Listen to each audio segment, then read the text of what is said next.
So you've got your home studio started, you've got all the essentials in place, but you're wondering where you can go from there. Maybe you're starting to kind of outgrow the gear that you've got. You want some more options when it comes to recording, and you want to streamline your recording and mixing process within your studio. So today we're going to talk about some gear that's worth picking up for your studio if you can afford it. Now, if you haven't seen the first two videos in this series, I've left a link in the description below. In the first video, I go over the essential gear just to get your studio started. In the second video, I go over the gear that's good to have to help get your studio going. And in this video, we're going to look at the gear that's good to have if you've got a little bit left in the budget. Please stick around to the end of the video. I'm going to share with you something super useful that will help keep you going on your recording studio building journey. Now let's take a look at the gear. Number one, extra microphones.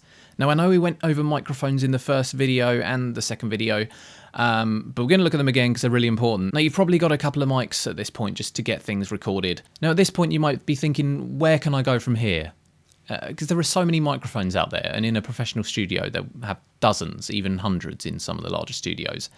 Now where you go from here, it depends exactly on what you want to record and also what you've got already. So if you've already picked up say an SM57, a dynamic microphone, and a large diaphragm condenser, maybe for recording your guitars and then your vocals, maybe it's worth considering picking up a matched pair of pencil condenser microphones like these ones here, the Rode NT5s. They're great for dual miking, so if you want to take a stereo recording of your guitar, that would be a great option. Or maybe you want to start recording drums and you've only got two microphones, so a drum mic kit might be a good one for you.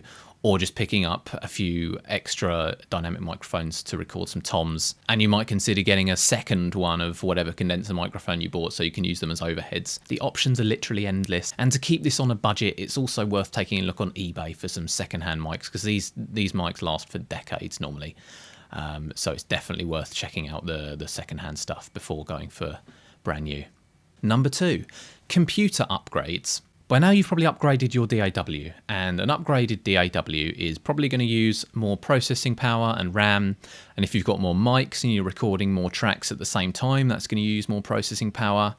So you could consider upgrading your computer, your PC or Mac at this stage. Upgrading your existing computer rather than buying a whole new one, it's a lot better for your budget and it's less wasteful. So you can make some easy upgrades that will speed up your computer. It means there'll be less frustration when recording. You can get more done more quickly. So for example, if you've got a hard disk drive in your computer, swapping that out to a solid state drive will speed up the load times of your DAW and load times of the audio clips. You can also easily upgrade RAM. If you don't have 16 gig of RAM in your machine, that's a good target to aim for with music production. But bear in mind the ease and possibility of upgrading can vary greatly between models.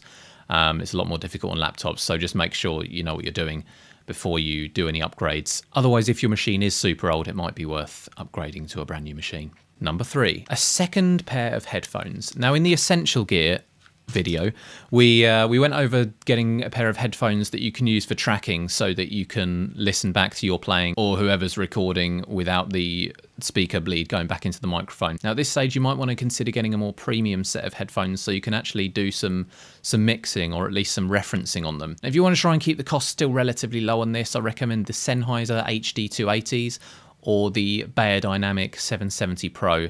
They're great options. They sound really clear, nothing hyped on the low end, which you'll find a lot of headphones have. And just having a second pair of headphones, it means that the person recording and yourself can wear headphones at the same time, so you can monitor and they can hear themselves. It means you can reference your mixes on headphones because a lot of people listen to music on headphones, so it's a great idea to reference them. And it means you can do some mixing if you need to do mixing quietly, because in a home studio that's often the case where we need to make a little less noise than we'd like to be making. Number four, spare cables and adapters.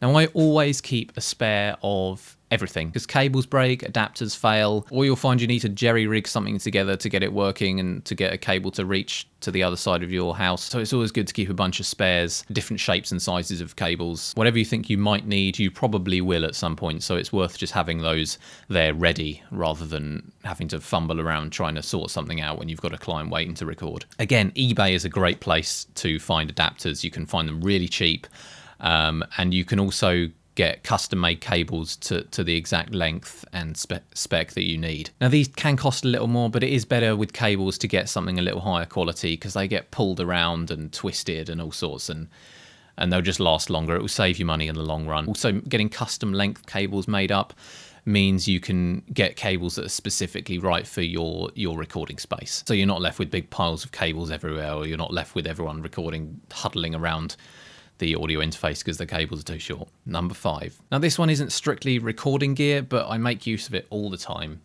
It's a spare chair.